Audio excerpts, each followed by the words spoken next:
We left Geneva without a plastics treaty. Negotiations collapsed just before dawn, with governments rejecting two drafts that would have done absolutely nothing to address the crisis at hand. This latest failed attempt at delivering a treaty that meets the urgency of the plastic pollution crisis bears the bloody fingerprints of petrostates and their fossil fuel and petrochemical industrial allies. Petrostates gaslit us in broad daylight, blocking meaningful progress against the will of a majority of countries, while claiming to be doing so for the very future generations that their petropatriarchal regimes doom. Negotiators came ready to do the hard work, but the INC was doomed from the start. Poor time management, unrealistic expectations, lack of transparency, and the ministerial segment with no clear purpose. The science is undeniable, yet here it has been denied and downplayed. The message remains clear. People in the majority of countries demand a drastic change. Whatever comes next must be grounded in science and what is best for human health.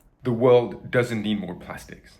People know it, science knows it, and even the markets know it. Governments around the world are propping up a failing plastics industry with public money, then making us pay again to clean up the health and environmental damage caused by its pollution. This treaty is an opportunity to chart a path toward stable economies and real climate solutions. This is more than a chance to stop harm. It's a once-in-a-generation opportunity to unlock healthier, more resilient markets. Markets driven by science, innovation, health, and sustainability. Markets that reward progress, not pollution.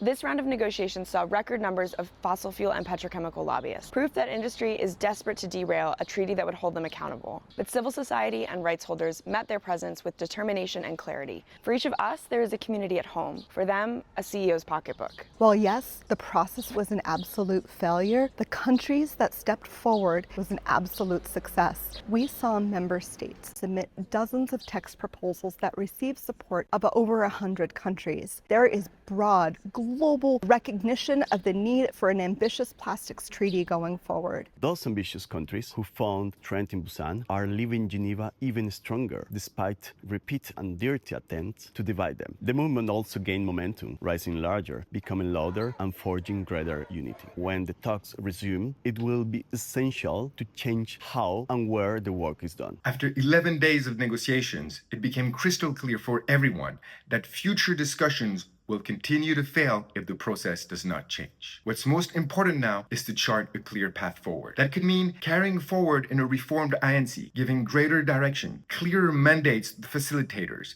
and most important, put an end to the tyranny of consensus that we saw play out in Geneva. Or it could mean bringing all the good faith actors outside the INC to finalize the treaty called for by the majority, without those who have no interest in solving the plastic crisis because they benefit from it. We're closer than ever, which is why countries must now find the courage and act decisively to deliver the treaty that the world desperately needs. The movement to stop plastic pollution goes beyond the INC, and it will not end here.